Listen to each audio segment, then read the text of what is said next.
Now hold Yeah, on. Wait, Yeah. Quinton, you just said something really, really heavy, and I'm not going to pretend you didn't say it. You stated with great confidence, like as if it were a fact, that Shrek 2 is better than Shrek 1. You need to I feel explain that. that. I just think it's an epic movie.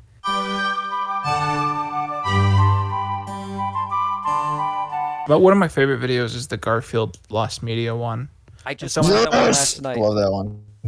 there's this Me whole too. subgenre of Garfield merchandise that's literally merchandise that's made for Indiana companies that briefly use Garfield as a mascot.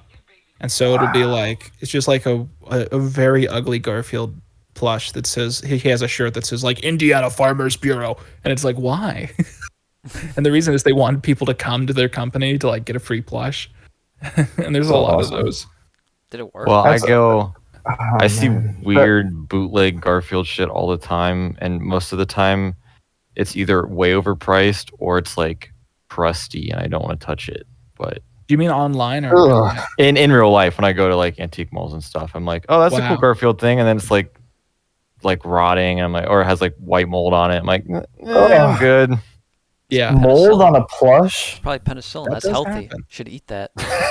Oh, okay. If I may, I was gonna reel the conversation towards Shrek. We've been recording for 40 minutes. We haven't even mentioned that guy once. But I seriously think Shrek 2 is, I always say I think it's one of the best animated movies of that decade.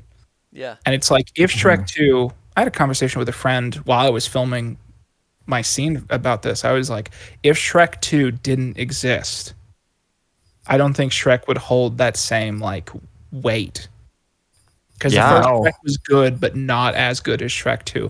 Shrek 2 is such like a transformative film. Now hold on. Yeah. Wait, Yeah. Quinton, you just said something really, really heavy, and I'm not going to pretend you didn't say it. You stated with great confidence, like as if it were a fact, that Shrek 2 is better than Shrek 1. You need to I feel explain that. that. I just think it's an epic movie and it challenges the animation that it uses. And I don't know, it's just like look, I love the first Shrek movie. I think the dialogue isn't as funny as Shrek 2. It's not as No. You know, snappy. Donkey running I feel around that. and saying shit about waffles isn't as funny as the like fine-tuned comedic stuff in the second movie. And Yeah. the first movie is just a little bit too much like of a crossing its arms and being like, oh, you think this is a regular princess story? And it's like, okay. But it's great. But Shrek 2 is on a whole other level. And I do think one of the weirdly cool, unexpected things about Shrek is like the recurring theme of body positivity, which you don't expect. But I think Shrek really, both of those films really home in on that in a really beautiful way. But No, yeah, I yeah, just think Shrek 2 is just way above everything else. Yeah, I think it stands head and shoulders above the other Shrek movies. I think what I compare it to me, I say it's like Back to the Future 2 versus Back to the Future 1. Like Back to the Future 1 is like a nice humble movie. It does its premise, it does it well. And That's then how I the feel about second Shrek movie 1.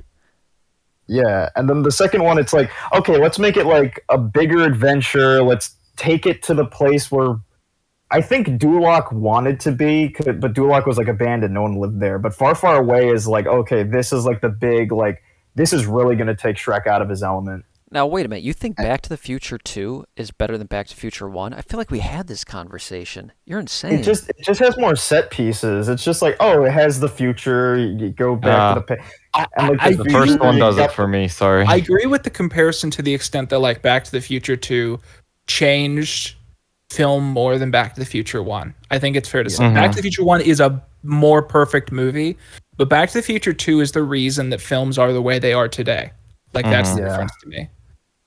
Especially the special effects.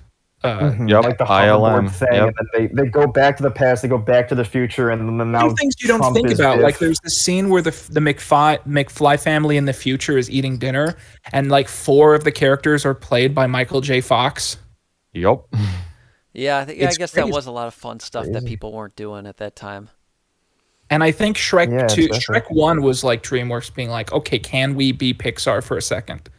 and then Shrek 2 is them being like, okay, we need to make a movie that says we don't want to be Pixar because we can Yeah. do our I think the drawbridge. I always compare the drawbridge scene in Toy Story to. Excuse me. I always compare the drawbridge scene in Shrek 2 to the car chase scene in Toy Story 1, and the fact that they're the like two best animated sequences of that decade, in my opinion. Was just something so brilliant about it that's always in my mind's eye.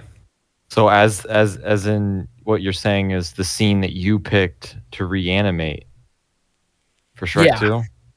Yeah, I happen to be able to pick one of the specific shots that I think is one of the greatest Yeah, sequences and that in shot, that decade of that animation. shot is amazing. I feel like we kept inviting you to do more and more pieces because I don't know the amount of work you put into it. The vest you had custom made. I for the just yeah, costume. I remember being floored. I'm like, all right, we got like this cool, reviewer YouTuber.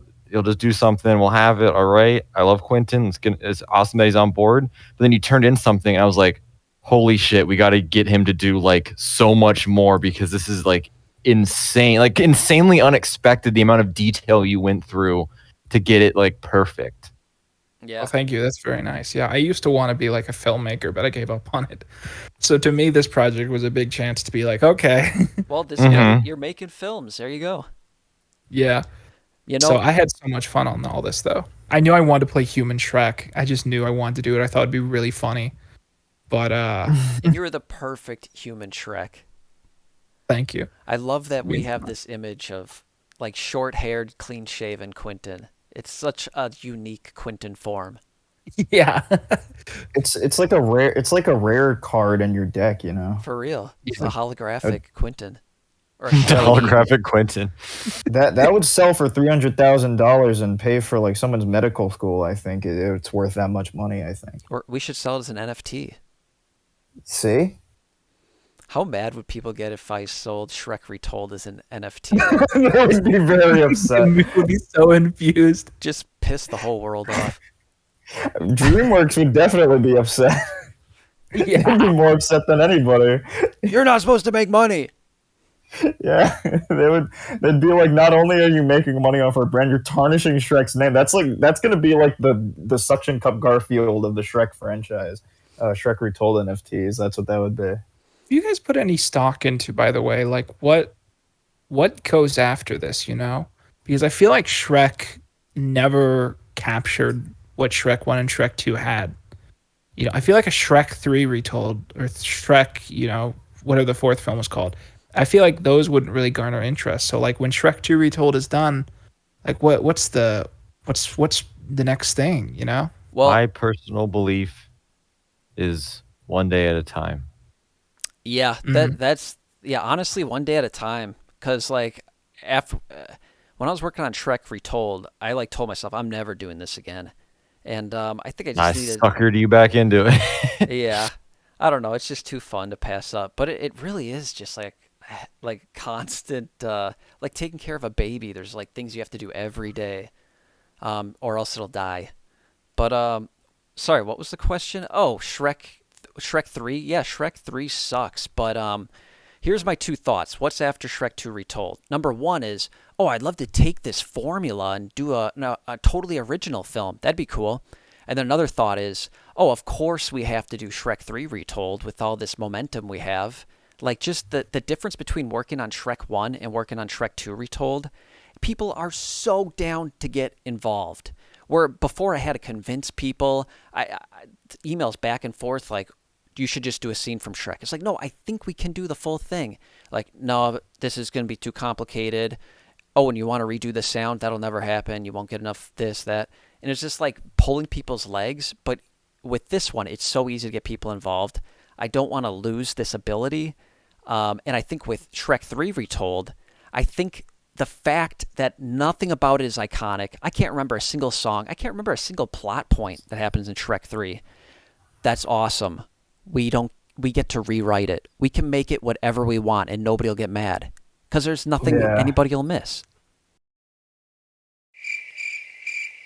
That's a good lead there.